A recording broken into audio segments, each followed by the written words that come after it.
Hello and welcome to Tête à Tête, France 24 flagship interview show. We're in New York and our guest today is Winnie Byanyima. She is the Executive Director of UNAIDS, UNAIDS being the joint UN agency tasked with fighting AIDS. Thank you very much for being with us. Thank you for having me. Obviously, we're seeing massive cuts in US aid for development and fighting diseases. We're also seeing Europe give less for such issues. What does it mean concretely on the ground for those fighting AIDS? Well, first, until this year, we were moving quite steadily towards ending AIDS as a public health threat. Last year, we had 41 million people living with HIV, and of those, 32 million are on treatment. But we do need to get another 9 million onto treatment. There were also 1.3 million new infections globally, most of these in Africa. But the pause in international assistance by the American government, plus the steady declines of funding from the Europeans and other donors, has left many countries unprepared to keep their gains. So we're talking about low-income countries of Africa who are also the highest burdened with HIV. We're seeing clinics shut. We've seen fewer people coming forward for testing. We've seen fewer people getting onto treatment. We're seeing what we call the key populations, the most at risk, men who have sex with men, sex workers, girls, fearing to come forward to general clinics to get help.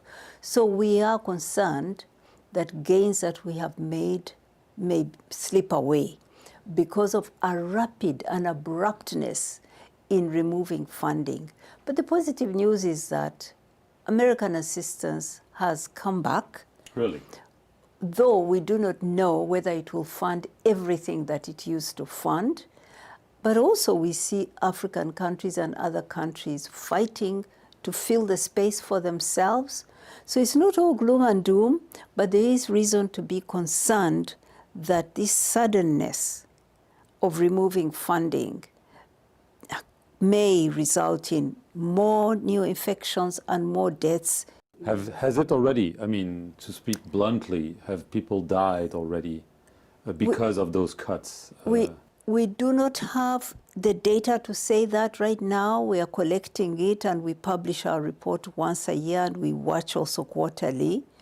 But we have every reason to think that new infections are increasing at a faster rate than before, that we've been disrupted.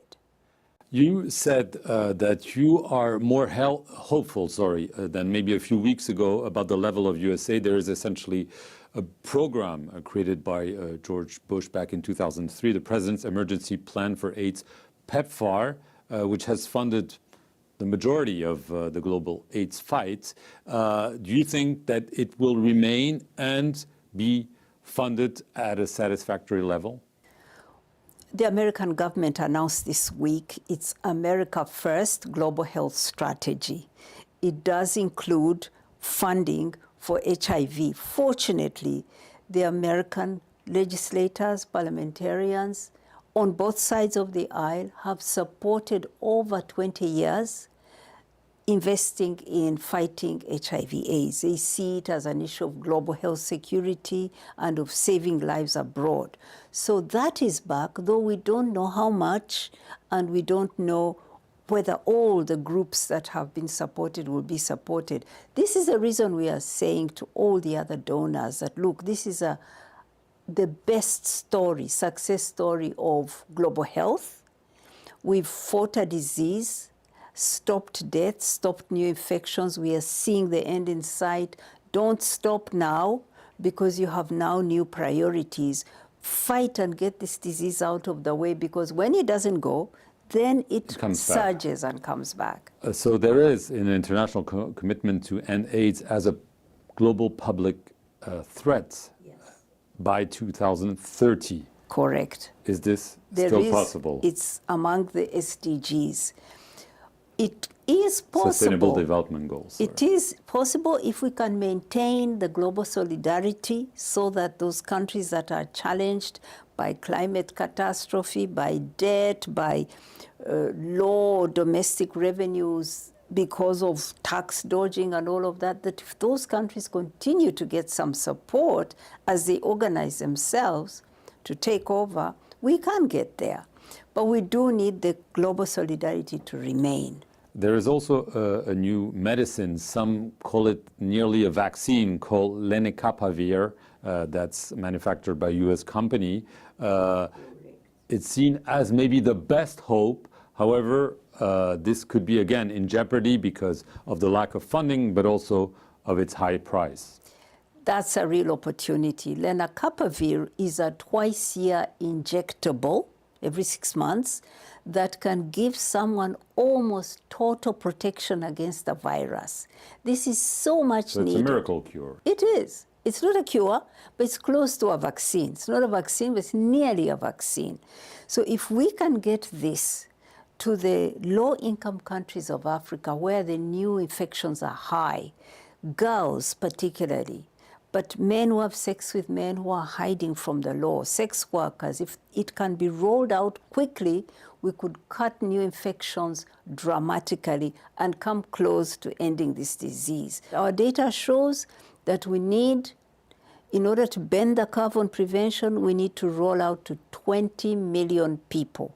Not 2 million, not 3 million, 20 million. So we need to move at speed and at scale.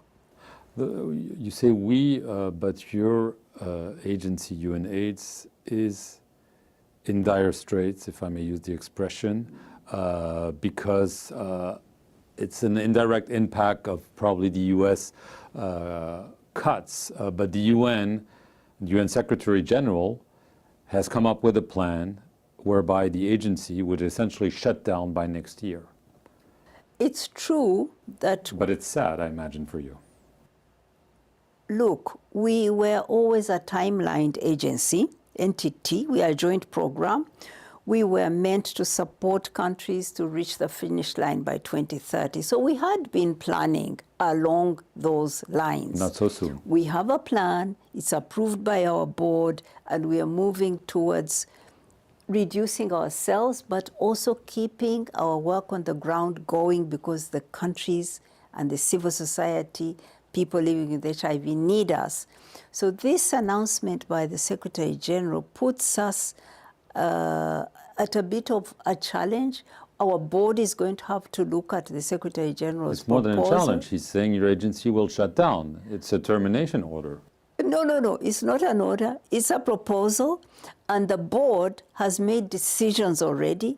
We are moving along a path of transformation, which is not next year, but which is in a couple of years. So there will be a board meeting to look at the Secretary General's proposal and see that in the light of our well-calculated and planned transformation, which we are moving on already. We are well ahead of other parts of the UN in terms of transformation under UNAIDS. So there's still hope that there will be UNAIDS after 2026? There will be UNAIDS supporting countries to manage this disruption, the biggest ever since this disease broke out. We will be on the ground supporting countries and communities, and we will transform as we support countries, but we're not going to disappear just like that. I want to speak quickly about your home country, Uganda. You're married to the opposition leader, Kizza Besigye. He has been in jail since November. He was arrested in Kenya and then brought to Uganda. He's charged with trying to overthrow the regime of President Museveni. Treason, those charges carry the death penalty.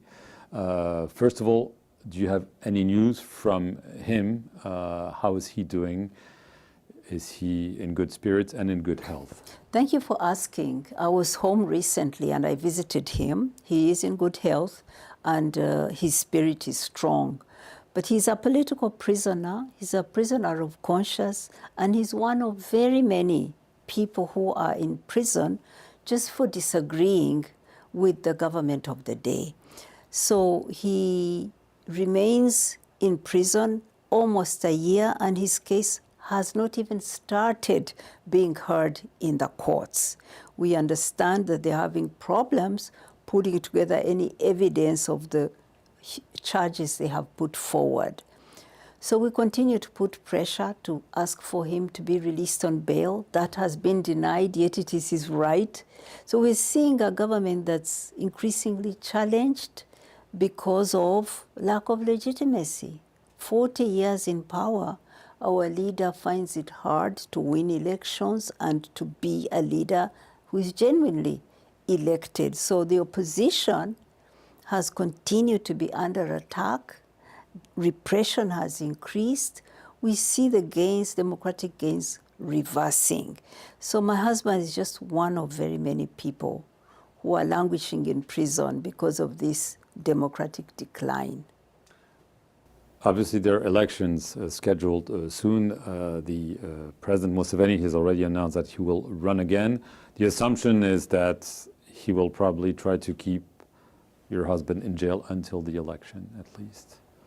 It's what many people say, because no case has been, they've charged him, but they've failed to move and present a case and give him his chance to defend himself.